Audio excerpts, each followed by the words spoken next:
Thank you so much for coming back to another week of The Mandalorian. Here we are with the 6th episode of Season 2, Chapter 14 of The Mandalorian, The Tragedy. Yeah, I'm going to just jump straight into spoilers like I have been the last couple weeks. This won't be an entire spoiler breakdown, as I've said before, so if I miss anything, sorry, it's 4 in the morning and I'm just trying to piece it all together in my head, and I'm still processing the episode itself. Yeah, after last week's episode, The Jedi, where we finally got to see Ahsoka Tano in live action, I was incredibly excited to see where they would take this. We are literally now in the last half of the season already. I can't believe that we're closer to the finale than we are to the beginning of this season.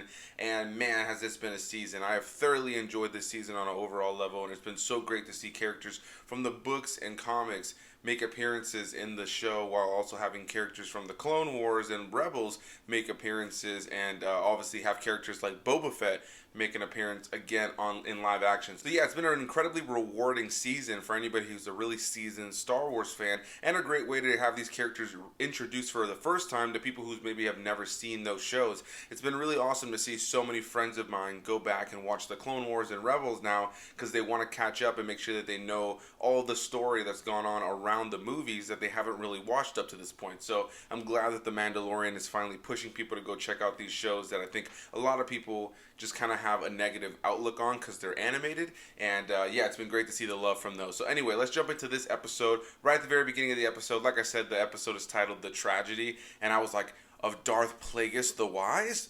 That has nothing to do with this episode, but I just thought it was funny, and I wondered how many other Star Wars fans thought the exact same thing.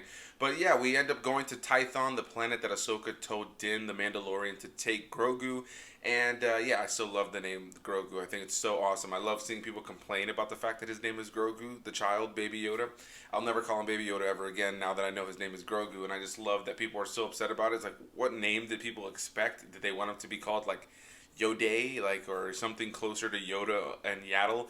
Makes no sense to me. But yeah, they end up showing up on Tython, and they come across what Ahsoka told him to go check out. He ends up putting Grogu onto this little stand, this little stone, where he's supposed to kind of use the Force and kind of find his destiny, find his path. And not long into this, we end up seeing Slave One coming in from the sky. Yes, Boba Fett's ship making an appearance, and man, we finally get to see Boba Fett go full-blown Boba Fett in this episode. Now, before we get to that, though, when Din turns around to go get Grogu, because nothing had been happening at this point, Grogu is now encased in literally a force field made of the Force. He's in some sort of meditation, and Din can't get in there to, get him out of there. Ends up pushing Din back, so Din has to go confront Boba Fett. Boba Fett tells him that he wants his armor, and that's when we are reintroduced to the character of Fennec Shand, who was played by Ming-na in the last season, who is the same actress who played Mulan. And yeah, a lot of people speculated that when her character was killed off in the last season, that the boots that were approaching her at the very end of the episode were Boba Fett's, and I couldn't help but think maybe it's not Boba Fett at the time. I just thought maybe they weren't thinking that far ahead. But yeah, it turned out to be Boba Fett, that he found her dead body there, or that she was dying, and he ended up saving her and replacing her innards with a bunch of robotics. So, classic Star Wars, save somebody's life situation. And it turns out that she's working with Boba Fett, and now she's going to help Boba Fett try to take out Din Djarin in order to get Boba Fett's armor that he's been holding on to since the beginning of the season when he got it from Cobb Vanth. Not too long into that, we see some very familiar looking ships make an appearance, and they look very much like the First Order ships that used to bring in stormtroopers. When the ship opens up, it just turns out to be regular stormtroopers, but it's nice to see the little sprinklings of, what will slowly become the First Order. At least that's what I noticed. And yeah, it ends up happening that Din Djarin and Boba Fett and Fennec have to work together to take out all these stormtroopers while they're protecting the child. Boba Fett ends up getting his armor back, and we finally get to see the most badass live action from Boba Fett that we have ever seen. For the longest time, and I'm sure a lot of other Star Wars fans can relate, I always defended Boba Fett as this really badass character, even though in the original trilogy he just looks cool, but he didn't really get to do much. It was the kind of mystery that kind of made his character seem cooler, and then at the end of the day he gets taken out like a punk. But in the old Legends canon, all of the stuff that's been thrown out in canon, you know, we always knew that he survived, and then some of the coolest Boba Fett stuff was in the comics and books that surrounded the movies. And now in the canon today, we've definitely had a bunch of books and comics that have done that once again, while having things like the Clone Wars that has been able to expand on his character a little bit, but we've never been able to see him kick ass in live action or on screen in general the way that we did in this episode. So it was great to see Temuera Morrison come back to play Boba Fett and to see him like just so into the role. You can tell that he came back really excited to be able to do Boba Fett really, really awesome. And there's also a great callback to the I'm just a simple man trying to make my way in the galaxy line from Attack of the Clones. I mean, in that movie he says universe, but in this one he says galaxy. And yeah, I just thoroughly enjoyed that callback to that line.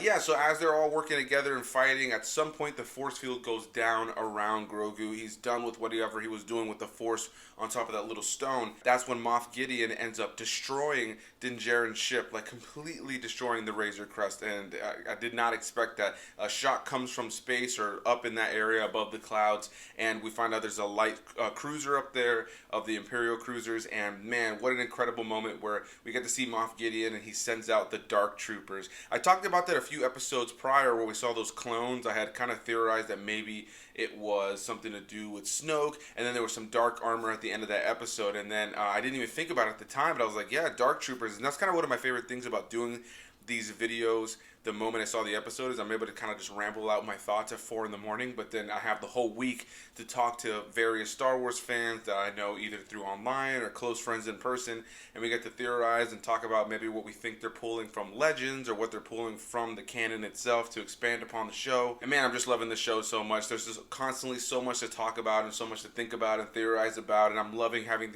the week in between each episode so that you can be a part of the discussion. That's just so great, and I think that the show is just nailing this show and Star Wars so well. This episode was actually directed by Robert Rodriguez, and the last movie I saw from him was Alita Battle Angel, which I really thoroughly enjoyed, but it's just funny to kind of look through his filmography and remember that he's done stuff like Shark Boy and Lava Girl and the Spy Kids movies, but then he's also done things like Machete. So yeah, I just thoroughly enjoyed his directing style. There's some great gunslinger action in this episode, great use of the music. Once again, you just have a visually stunning show that just blends practical and digital effects almost pretty much seamlessly, and yeah, I was constantly invested in the episode. I felt like it went by really quickly. It was one of those very well-paced episodes, and at the very end of the episode we do see that Grogu is in fact in the custody of Grand Moff Gideon. He shows him the Darksaber, and we get to see this great sequence where Grogu is just taking out these stormtroopers using the force choking them. There's definitely a little dark side in that kid, you know. I guess we're gonna see where they take his character moving forward, but yeah, he was just taking out these stormtroopers, and it was really badass to see.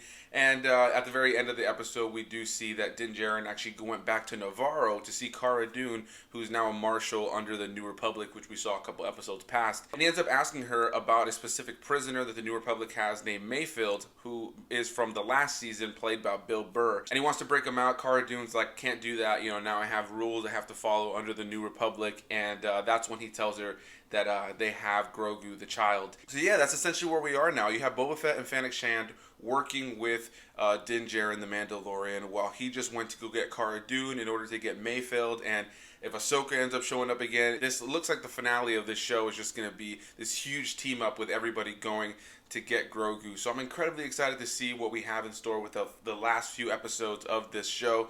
Thoroughly enjoying it so far, and I can't wait to hear what you guys have to say. So comment down below, what was your favorite or least favorite part of the episode? What are you most excited about? What are you looking forward to moving forward? Do you think we'll see stuff like Bo-Katan getting the Darksaber back in this season? Do you think we'll see Ahsoka reappear in this season? Do you think that we'll see anybody like Ezra Bridger or Grand Admiral Thrawn in any part of this season? I'm incredibly excited to hear what you guys are thinking, because I have so much going on in my head and I'm incredibly exhausted. It's literally 3:55 as I am reviewing this right now, 3:55 in the morning.